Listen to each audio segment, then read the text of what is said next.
Welcome to the 2022 educational program of the Peninsula Multifaith Coalition's Martin Luther King Day of Service. This year we have a smaller scaled down version of the educational program due to COVID and us not all being able to come into the church and be here together. But I do appreciate all of you being here. This morning, we're going to talk about the August 1963 March on Washington, when Dr. King delivered his famous "I Have a Dream" speech, which because of network television and press coverage, propelled him into the pages of American history. Our presentation will also include 6 other members of the civil rights movement who were a part of this historical civil rights event. And now we'll have a message from our president of the Peninsula Coalition, Diane Fahrner.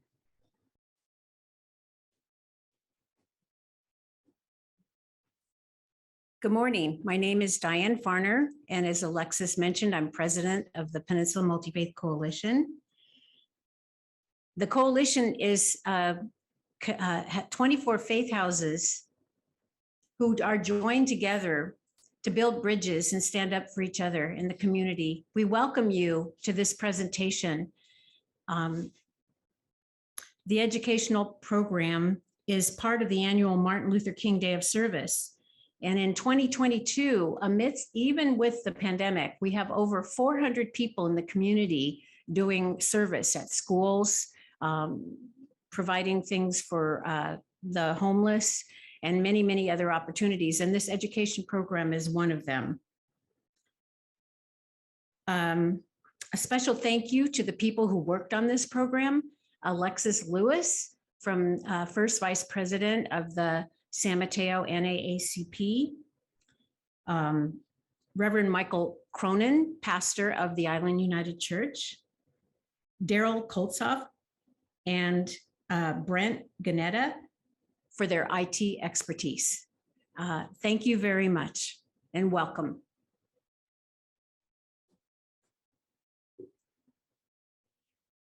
And now we have a special message from Reverend Marlyn Bussey.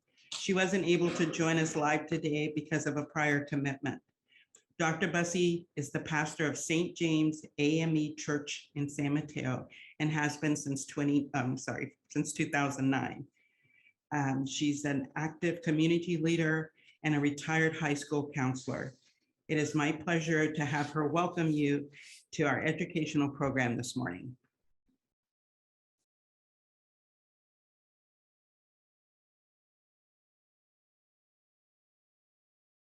Good morning, Peninsula Multifaith Coalition, staff, volunteers, and friends. I'm Reverend Dr. Marlyn Bussey, pastor of St. James AME Zion Church in San Mateo, and I welcome you today. Though the Omicron variant has caused us yet again to be physically distanced, technology allows us to come together as one, nonetheless. On this annual Martin Luther King Jr. Day of Service, I know that however you contribute will make a positive difference. Before we begin, however, I've been asked to share some brief reflections on Dr. King's "I Have a Dream" speech, as well as his participation in the March on Washington on August 28, 1963. I was 9 years old when he gave that speech, living in France with my family as my dad was a career military man. I remember my parents calling us into the living room so we could watch the speech together on our black and white television. And I remember being absolutely mesmerized by the amount of people in attendance at the march. The fact that there were people of all faiths and some of no faith at all, seemingly all ethnicities, from all walks of life, and from the full range of socioeconomic strata, who had come together for the single purpose of supporting and calling for equality for all people, deeply moved me. In fact, it made an indelible mark on my character that has shaped me into the social justice advocate I am today. As Dr. King gave us all a history lesson on what equality should look like and mean for Black people, I realized how effectively my parents had shielded my siblings and I from the horror that is racism.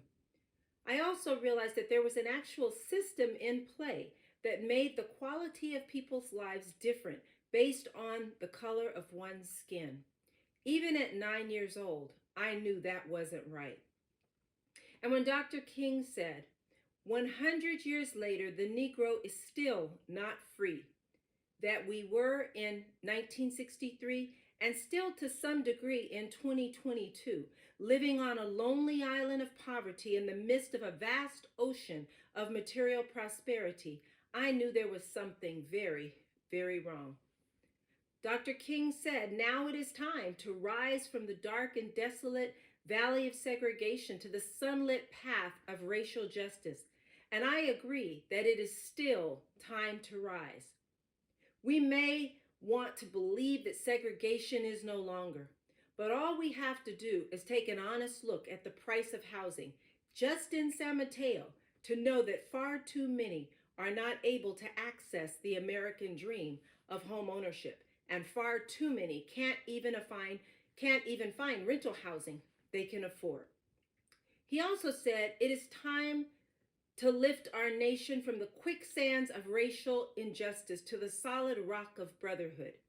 You may feel like we've made some progress there, but all you need to do is watch the network news and you'll realize we're not even close.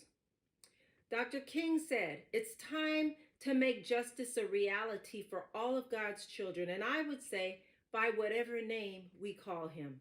Until justice is equal for everyone, it's not equal for anyone. And as his fiery voice proclaimed, I have a dream. Each refrain burned into me the desire to be part of the solution and never part of the problem.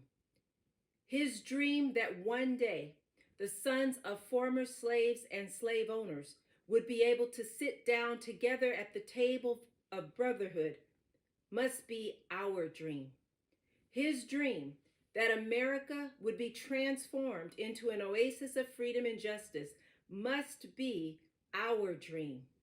Dr. King's dream that his children would one day live in a world where they are judged not by the color of their skin, but by the content of their character must be our dream. And his dream that children everywhere, no matter the hue of their skin, could live as brothers and sisters must be our dream. This is our hope. This is where we plant our faith and why we do the hard and necessary work we do, fighting against injustice and for equality for all our siblings, because there is no they, there is only us.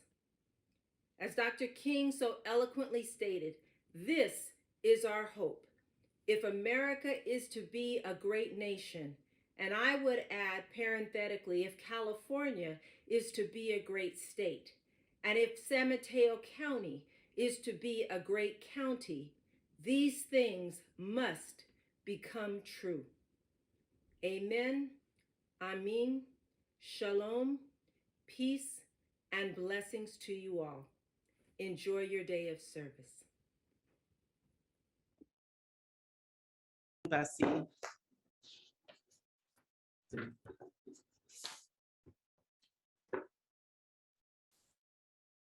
Dr. King was an American Baptist minister and an activist who became the most visible spokesperson and leader of the American Civil Rights Movement from 1955 until his assassination in 1968. King advanced civil rights through nonviolence and civil disobedience and was inspired by his Christian beliefs and the nonviolent activism of Mahatma Gandhi. He won a Nobel Peace Prize, was the son of an early civil rights activist and minister, Martin Luther King Sr. His life and achievements are remembered and celebrated on this day.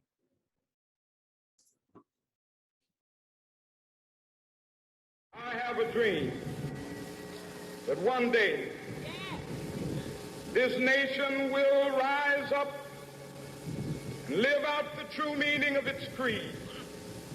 We hold these truths to be self-evident, that all men are created equal.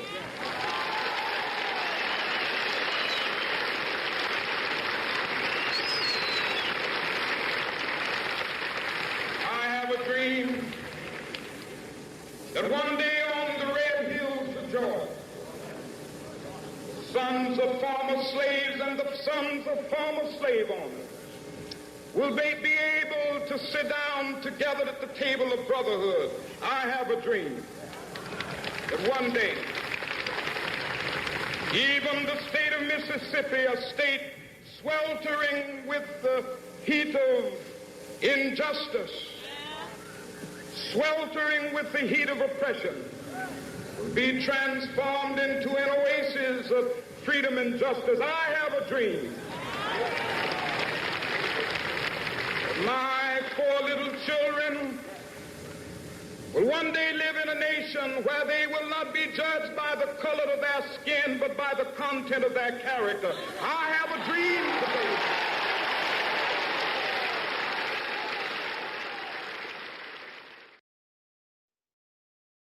In 1963, a young John Lewis arrived at the March on Washington for Jobs and Freedom, prepared to excoriate the Kennedy administration, which many racial justice activists viewed as lacking moral resolve in its approach to civil rights.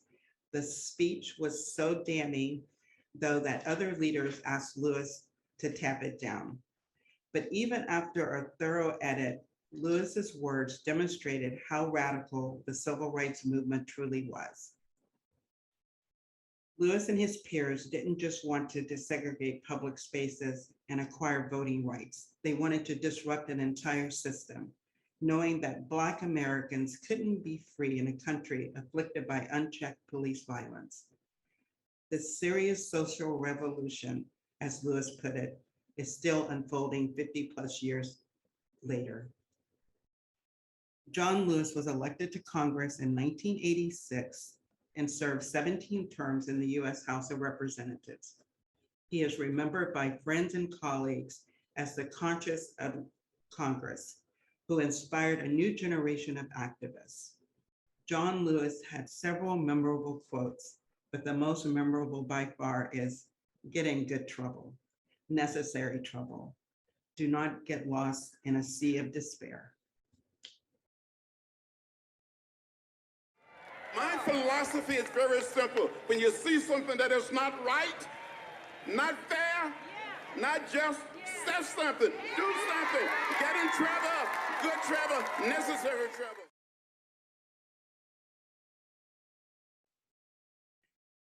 The 1963 march was organized by A. Philip Randolph and Bayard Rustin. A. Philip Randolph was a longtime civil rights activist and labor leader.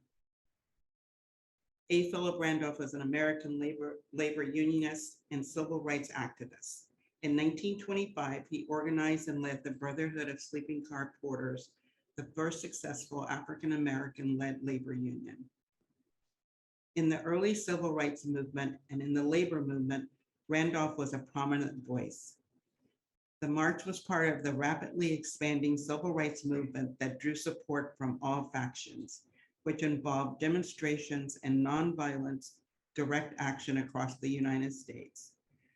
More than 250,000 people gathered in the nation's capital for the March on Washington for Jobs and Freedom. Standing before the Lincoln Memorial on the 28th of August, in the centennial year of emancipation, I affirm my complete personal commitment to the struggle for jobs and freedom for Americans. To fulfill that commitment, I pledge that I will not relax until victory is won.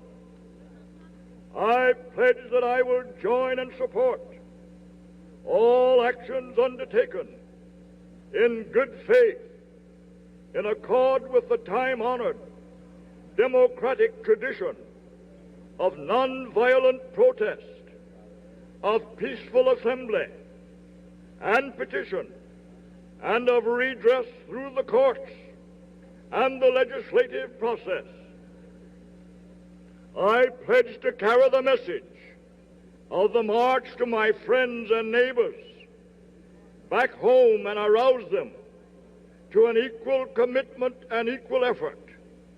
I will march and I will write letters. I will demonstrate and I will vote. I will work to make sure that my voice and those of my brothers ring clear and determined from every corner of our land. I pledge my heart and my mind and my body unequivocally and without regard to personal sacrifice to the achievement of social peace through social justice.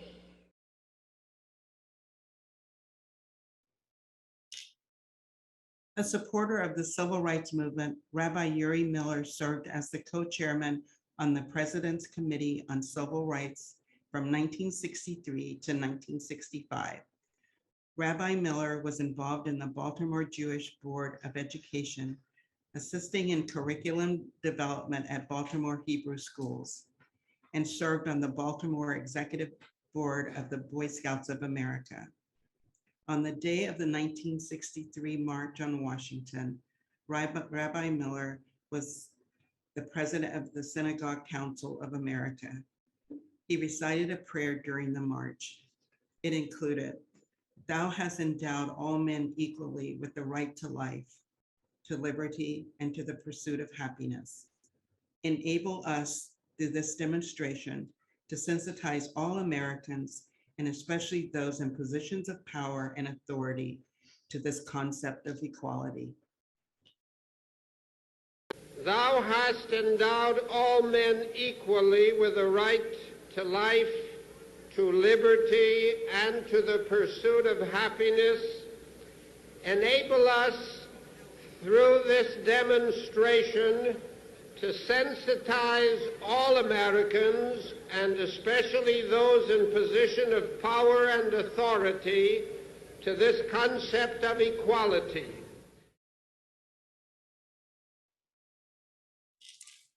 Myrlie Evers Williams' name will forever invoke the legacy of her first husband, slain civil rights leader Medgar Evers. But Myrlie Evers Williams has never rested quietly on his laurels. Instead, the first woman elected board of director, chair of the National Association for the Advancement of Colored People, the NAACP, has spent a lifetime carving out a formidable civil rights legacy of her own. Myrlie Evers was one of the few women on the March of Washington program. She was asked to deliver a tribute to her late husband. On the day of the march, there was so much traffic between the airport and the march that she could not. Daisy Bates, an American civil rights activist, publisher, journalist, and lecturer, was asked to fill in. She promised that African-American women will kneel in, we will sit in until we can eat at any corner in the United States. We will walk until we are free, until we can walk to any school and take our children to any school in the United States.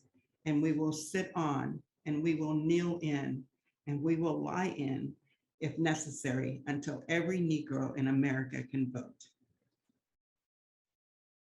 We will kneel in, we will sit in until we can eat in any corner in the United States. We will walk until we are free, until we can walk to any school and take our children to any school in the United States. And we will sit in, and we will kneel in, and we will lie in if necessary, until every Negro in America can vote. This we pledge to the women of America.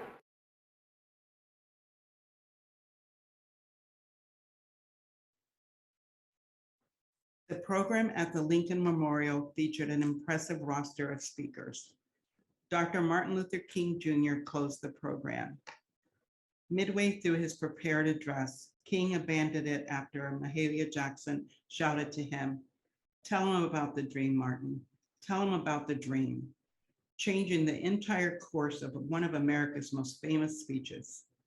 With a career spanning 40 years, Jackson was an integral part to the development and spread of gospel music in Black churches throughout the US during a time when racial segregation was pervasive in American society, she met considerable and unexpected success in a recording career, selling an estimated 22 million records and performing in front of integrated and secular audiences in concert halls around the world. She was the daughter of enslaved people. Jackson was born and raised in poverty in New Orleans, but she found a home in her church, leading to a lifelong dedication and singular purpose to deliver God's word through song. Tell me how we got over. Lord, Lord, Lord. We had a mighty hard time coming on over. You know my soul. Look, I can wonder, how did I make it over?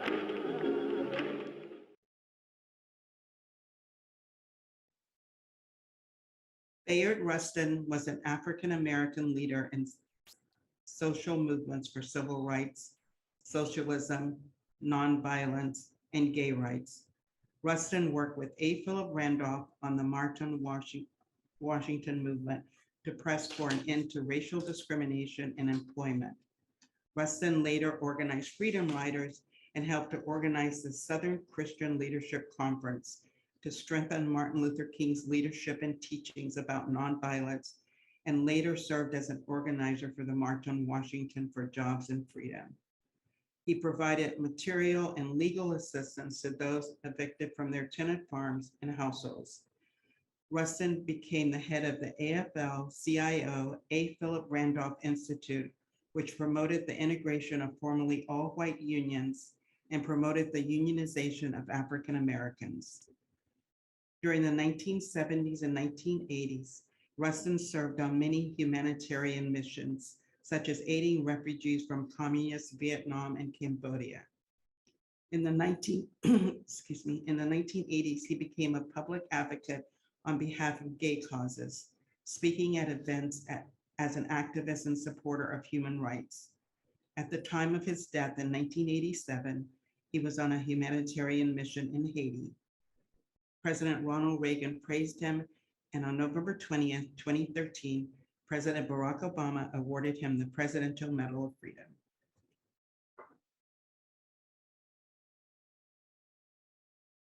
We demand that segregation be ended in every school district in the year 1963. We demand the enforcement of the 14th Amendment, the reducing of congressional representation of states where citizens are disenfranchised. We demand an executive order banning discrimination in all housing supported by federal funds. We demand that every person in this nation, black or white, be given training and work with dignity to defeat unemployment and automation. We demand that there be an increase in the national minimum wage so that men may live in dignity. We finally demand that all of the rights that are given to any citizen be given to black men and men of every minority group, including a strong FEPC. We demand.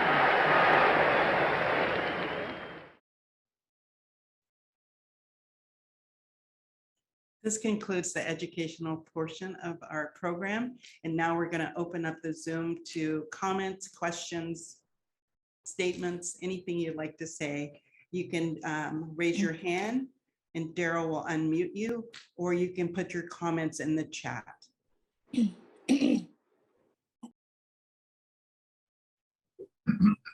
So Jenna Lewis Perkins says, my hero, Heart, Prayer Hands Heart, Bravo, wonderful educational program. Barbara Padilla says, thank you for this eloquent selection of speeches and history accounts. Back to the storm you go. Got him with it. Let's go. Yes, Sandra Lang has her hand up.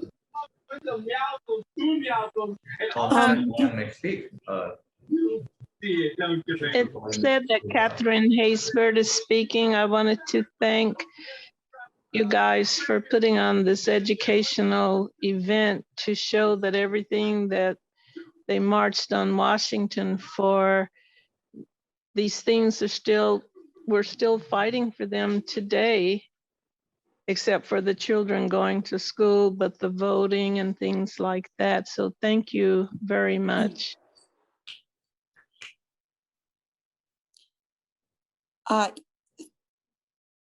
This is Sandra, and I want to say that this was a fantastic presentation that you did through all of the speakers, and it brought back a lot of what we need to know at this place and time. I was particularly struck by each person's presentation, particularly to start off with John Lewis, when his eloquent quote, "We're in a sea of despair," and I wanted to think that maybe now we're in kind of a sea of where we need to pay more attention, and particularly, for example, with Rabbi Miller's comments in that presentation, that we have a real obligation to enable people who are in positions of power. And I have to say, as a woman, I'm a white woman, but as a woman, I was really moved by Myrlie Evers' real actions about how we need to really still remember that we're dignified human beings and we want to kneel in and sit in. Those words were great. And I have to say at the end, I've sometimes tried to maybe do this with people in my own life, but I thought that Bayard's remarks about demanding, I thought the words were quite meaningful, and I am thankful that I could hear this again in my life. Thank you.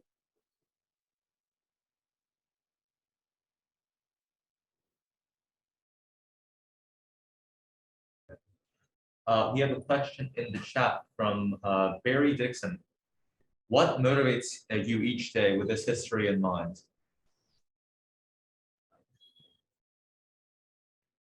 Thank you for the question. You know, just all of these wonderful people that work so hard for me to be where I am today motivates me. I try to be involved in my community. I try to be involved in organizations and community activities that show the best of us as humans.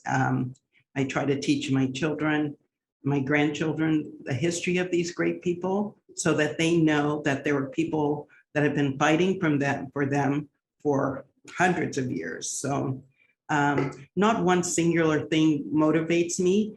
It's just that I have to live to represent what they said, to represent my grandparents, my parents, and their beliefs. And through all of it, faith helps me. Being a part of my church community helps sustain me. So I hope that answers your question.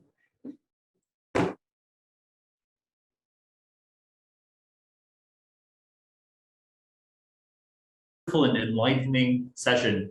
Thank you for all of your efforts. Judy Carley says, I'm again inspired from people and words of almost 60 years ago. I am sad that these words and issues are still prevalent. Barry Dixon says, thank you. Jana Lewis Harkins says, Bayard Rustin was a Quaker by faith.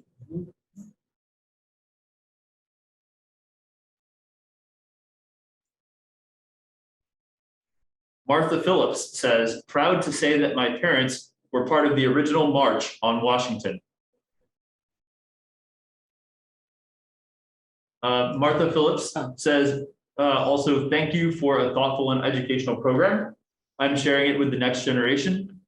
Jane Lewis Harkins says she had the opportunity to meet Mr. Randolph and learn so much from Mr. Rustin. That's pretty amazing. Siva Ivan has their hand up. You may speak.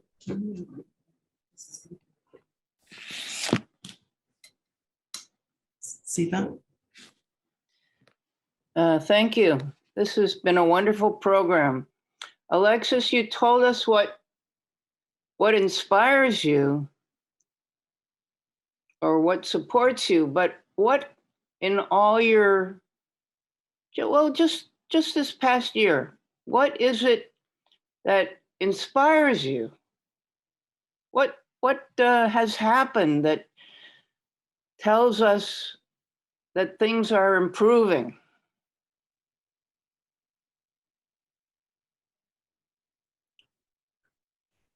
Thank you for the question, Siva.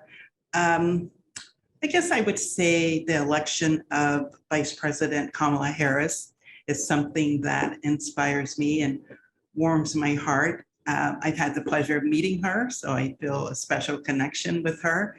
And that would be the only thing. I think it's been a tough year because of COVID.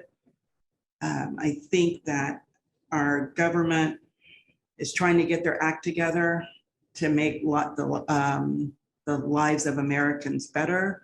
So, you know, we've had some difficulties, but I would say the one thing that warms my heart and inspires me the most is the election of Vice President Kamala Harris. I also like to say my sister, you know, she had the pleasure of meeting A. Philip Randolph. I had the pleasure of meeting John Lewis. I met him at a Democratic convention in Philadelphia in 2016. He is a warm, friendly man who loves kitty cats. So I was just in awe of this amazing man that he would stop and talk to me. And probably because my name tag said Lewis, so he wanted to know if there was any family connection there.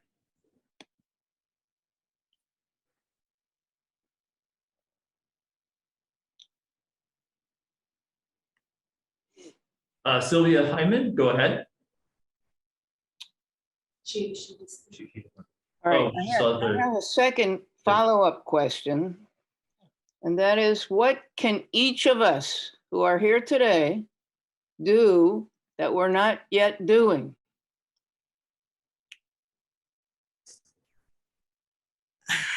Thank you for that second question.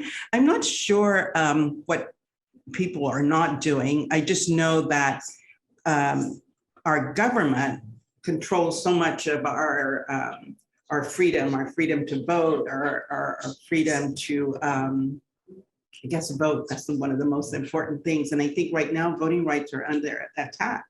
So I would say, call your senators, call your Congress members and let them know that we need to have the voting rights bill passed, and we need to speak out against states that are trying to deny people the right to vote and coming up with incredibly restrictive laws preventing that. But I think just be involved in your community. And I think that although the Peninsula Multifaith Coalition is a religious group, I do think there is an overlap with the government and religion because of the moral aspect of it. Is voting a moral right for American citizens? And so that's what I think. If you can just encourage people to register to vote, speak up when people are preventing people from voting, and I think that'll help us as a nation. Does anybody else have any questions or comments? And also, we asked that if you have an answer to Steve's question, if you have something that you've thought of that would be a way to embody the beliefs and the credence of the March on Washington, please raise your hand in the chat or type it into the chat, and we'll repeat it here for the presenters.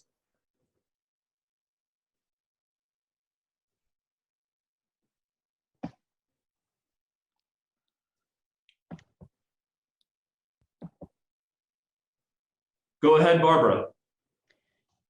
I want to thank you for the presentation as I wrote, but I think in terms of what we can do, it's been very hard the last 2 years to work as strongly. I think I agree about the voting thing. We definitely have to follow up on voting rights. That is primary, but also the fact that the humanitarian needs are so great from the pandemic that I think helping to feed people, helping to clothe people, to do the work of the community right now draws us ever stronger for people who feel lost and in the sea of despair even more than voting rights, because if you're hungry, not much else matters. So I think working as a multi-faith based organization to keep a focus on those humanitarian rights, that people will gain dignity, then they can step forward and get their jobs back and take care of their families. And then, you know, we have people who realize we're committed to them in a humanitarian way, and that faith draws us in this direction. And we're a great organization, these 24 groups drawn together with lots of strength. So I appreciate the focus this last year on what we can do in prayer and in our own church settings and congregations, but maybe there's some projects we can plan ahead as a whole organization to keep that focus and reach people in their greatest needs now. And then we work still forward at the same time with the government, calling that they keep giving support in tests and in things that will help heal people now. So that's my input on where we can go.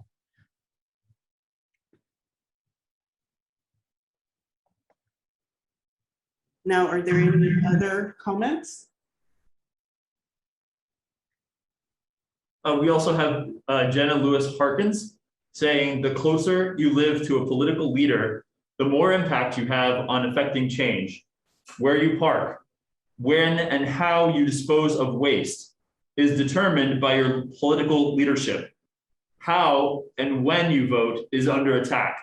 Lift your voice for equality, justice, jobs, and freedom.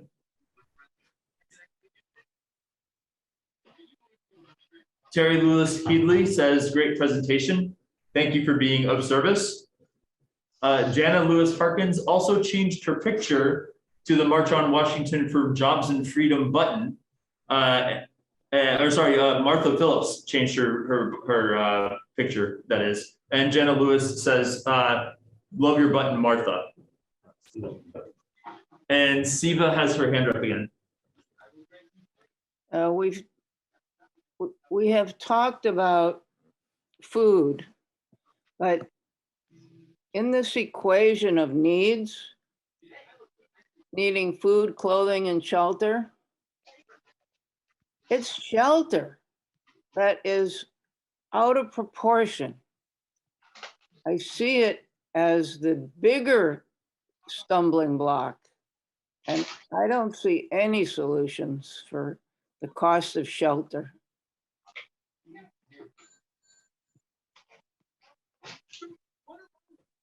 So let's talk about that.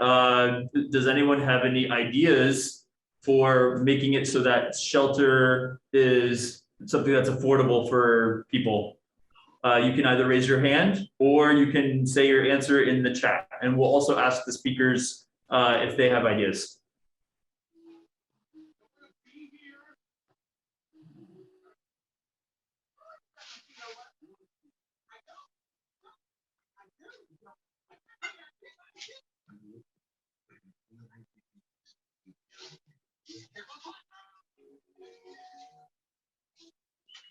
Go ahead. Siva, I don't have anything on that right now, but there are organizations in San Mateo County that I think San Mateo for All, there's some housing advocacy groups within San Mateo. If you put your email in the chat, Daryl will capture it for me, and I will email you that information that I have. And then Sandra Lang, go ahead.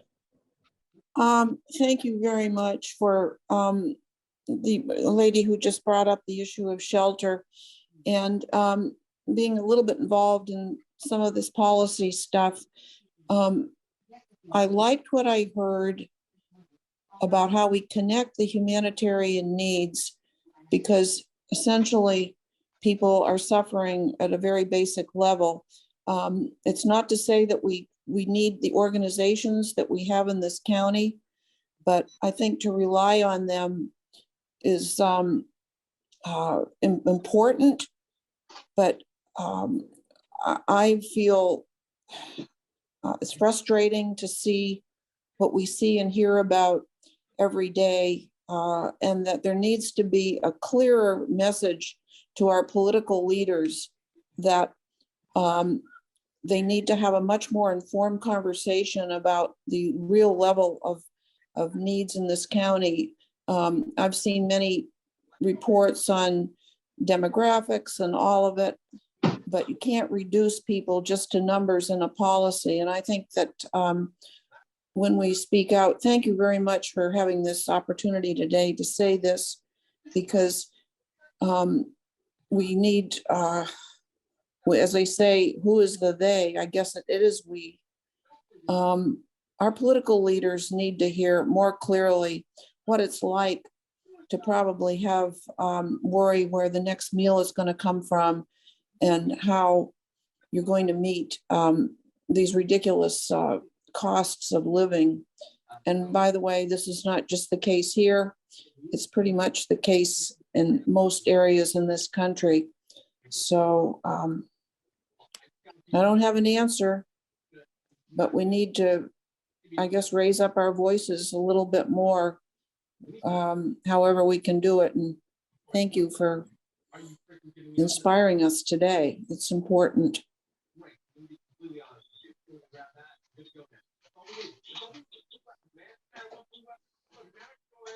Appreciate it. Go ahead. Thank you, Sandra. I appreciate your comments. I appreciate everybody's comments and questions. There's been some really good information exchanged. I think we have another hand raised. Yes, Chet Luxvold, go ahead. Hi, everyone. Thank you, Alexis, for inviting me to this program and wonderful program that's been put on.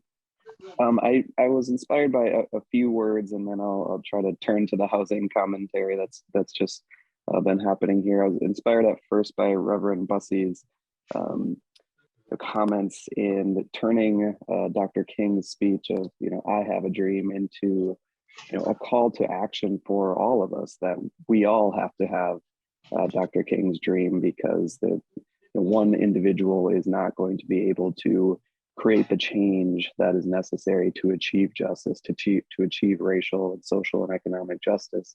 And so we all must share that dream together and work together to achieve that dream. So I was really inspired by those comments. And, coming back to the housing commentary that was just occurring, I'm, inspired by Dr. King's work later in his life. Actually, I believe it was mostly after the Civil Rights Act was passed, when he was working and fighting for the creation of better low-income and social public housing, specifically in Los Angeles. I know he did a lot of work there. And I think that's something that we can fight for locally, that we don't have to, I think frequently I feel very disconnected from our federal government. It's very difficult to, feel that you can make change at the national level, but housing is a very local issue that we can fight for. And I know that in South San Francisco and in San Francisco, there's been recent measures to create social housing, which would be far, far more affordable than it currently is. I know the minimum wage was also something that was mentioned in one of the speeches that we heard that was recorded earlier. And, just thinking locally, that even a fight for $15 minimum wage is not going to be a living wage that can bring people the income necessary to afford housing locally. So those are just a couple things that can be changed locally and that can be worked on city by city or in our county here in San Mateo. Thank you.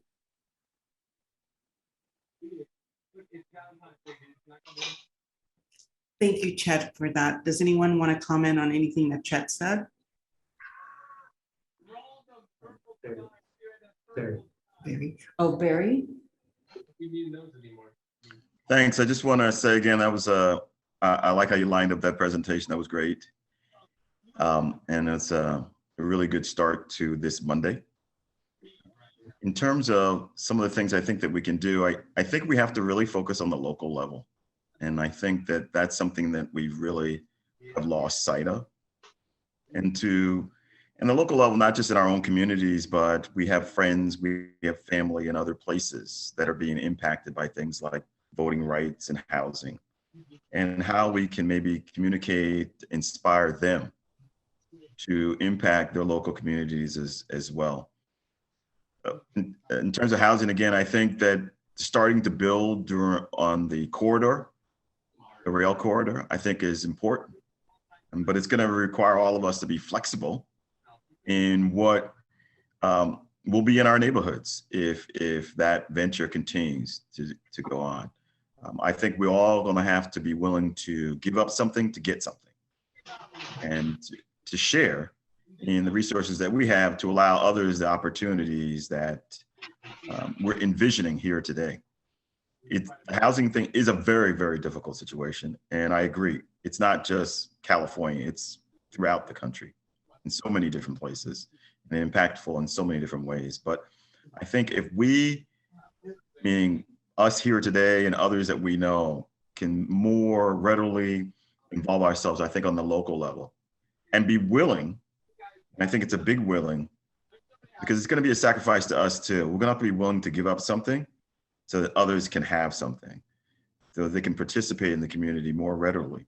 But again, I think this was a great presentation, great discussion, and a very complex and very difficult issues. Thank you very much. And at the end, if we could just pop up that barcode, because I really would like to have access to some of that additional information, that'd be awesome.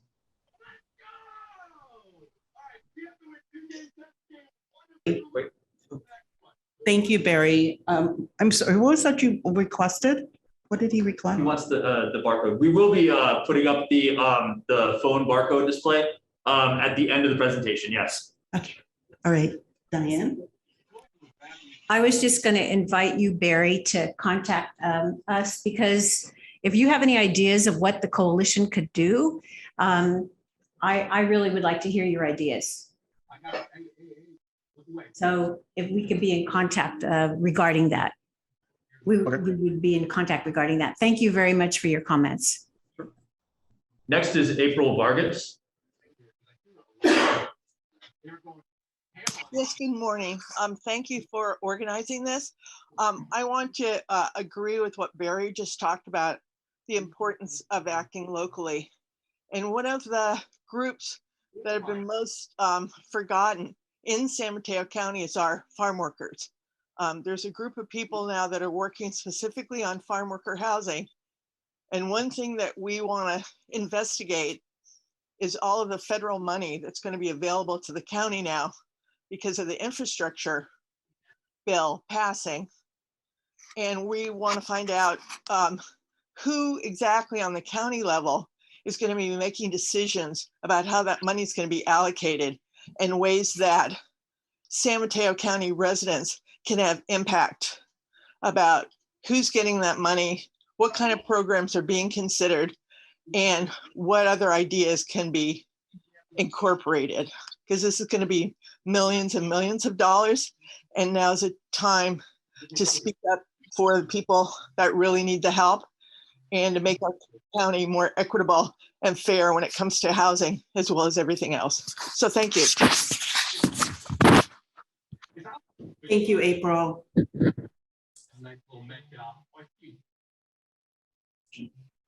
So we also have Judy Carley. So Judy, go ahead. Yes, I want to tag on to both Barry and April's comments.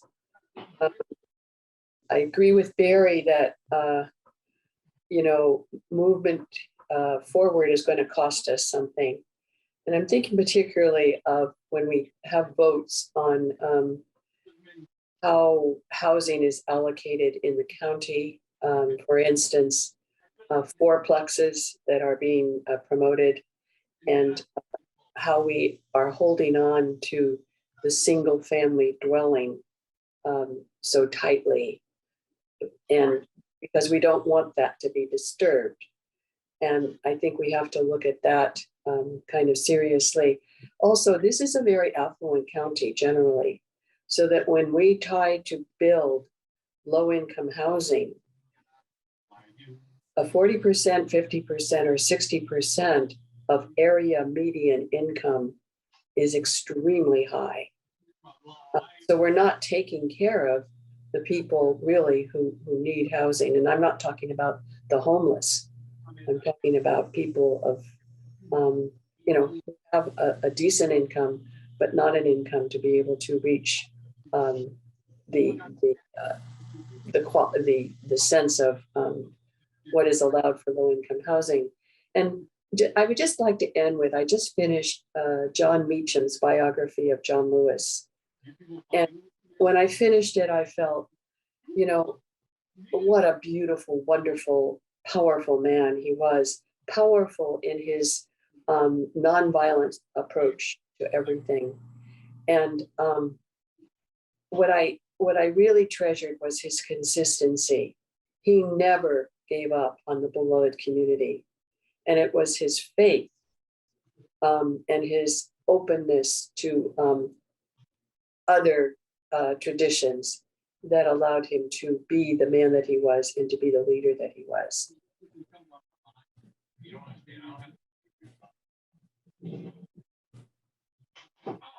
Thank you, Judy, for your comments. And thank everybody. I appreciate all of the comments. I think we've had some great conversations here, and I hope we just keep it going.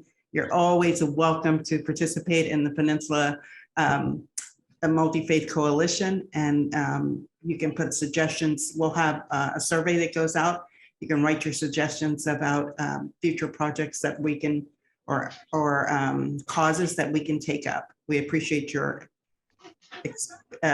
experience and your comments and your suggestions. Are there any more comments? I can't see from here.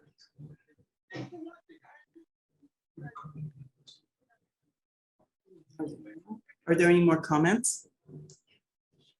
Can you hear me? Yes. Yes. Okay. Catherine Haysbert. I was born in Oklahoma, and our school was the first to integrate in the state, and we had a lot of fighting. It was just a handful of Black students in my age group being bused to the white school. But my grandparents always told us not to judge a person by the color of their skin, but how they treat you. And we were taught to share, to help one another, to help people whose homes may have burned down, didn't have clothes or food, to help one another. And today, I partner with organizations. I'm the third vice president of the NAACP. I work with Umoja Health. I come to the United Island Church. I donate to different churches for the work that they're doing in the community for the underserved. And I volunteer sometimes 6 to 12 hours a month on the weekend in the clinics for the COVID shots. And I do the best that I can, and I see the good that we're doing in the community by the volunteer work and the stuff that we do as a group to help the underserved. And I also work with veterans, and when they come in, if they're homeless, If I know of housing in other cities in the state where maybe they could get transportation up there to apply and qualify, then they get the help they need. And at the Menlo Park VA, we have a nations group that gives furniture, food, shelter, furniture, clothing, stuff like that to help the veterans move into a new home. So if we all continue through the churches or the other organizations to do God's will.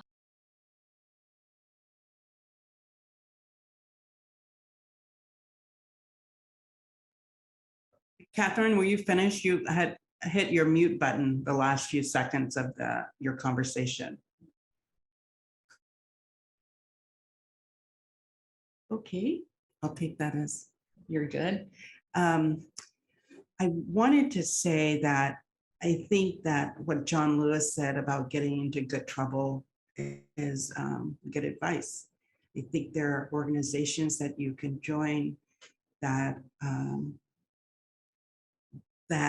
support civil obedience and get out to vote organizations. I always encourage people to participate in the NAACP. It's a wonderful organization. It's one of the oldest civil rights organizations in America, but there are a lot of other organizations in San Mateo, the city, the county, the California, the state, the nation that you can get involved in.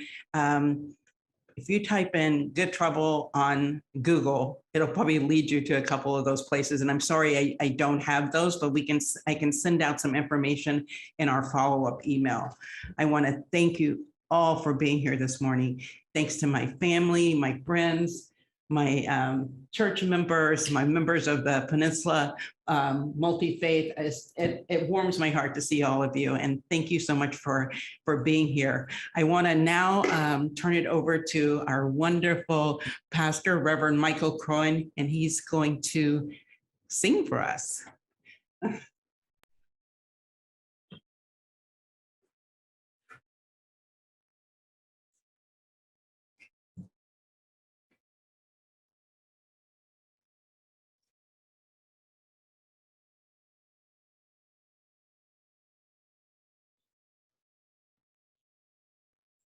So before I do my song and dance, and speaking of good trouble, I wanted to read just a little bit out of the letter from Birmingham jail, which was in April of 1963. Reverend Dr. King got himself into good trouble a lot. And he wrote in his letter, "Injustice anywhere is a threat to justice everywhere. We are caught in an inescapable network of mutuality, tied in a single garment of destiny. Whatever affects one directly affects all directly." So we saw Dr. King, Rabbi Miller, John Lewis, A. Philip Randolph, Myrlie Evans, Mahalia Jackson, Bayard Rustin, change makers in the world. And they followed their God.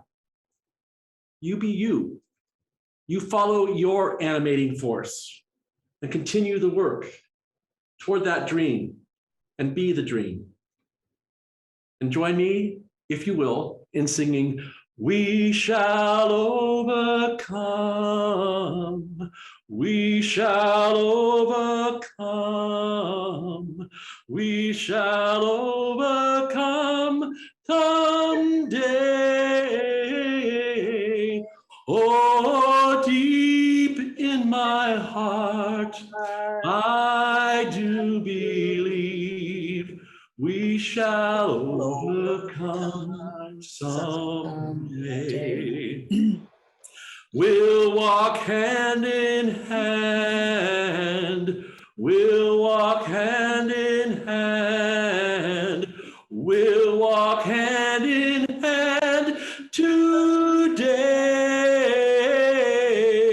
Oh, deep in my heart, I do believe we'll walk hand in hand today.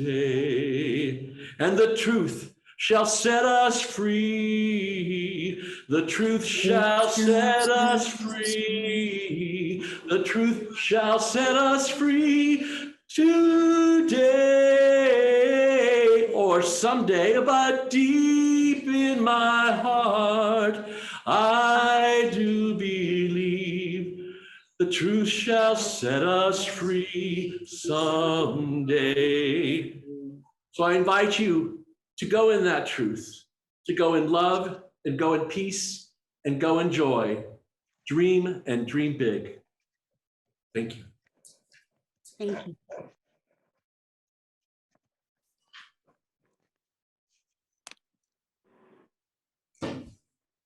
Thank you, Reverend Michael. That was beautiful. Thanks for sharing your beautiful musical voice with us and your words of inspiration. And that concludes our program. And again, thank you all for coming. It means a lot to us. It means a lot to the people here at Island United Church to have you a part of, to visit our sanctuary and be a part of this. I want to give out a special thank you to Diane Fahrner for being here and for all of her support and her help. Thanks to two of my favorite IT gurus, Brent and Daryl. Enjoy the rest of your day and God bless.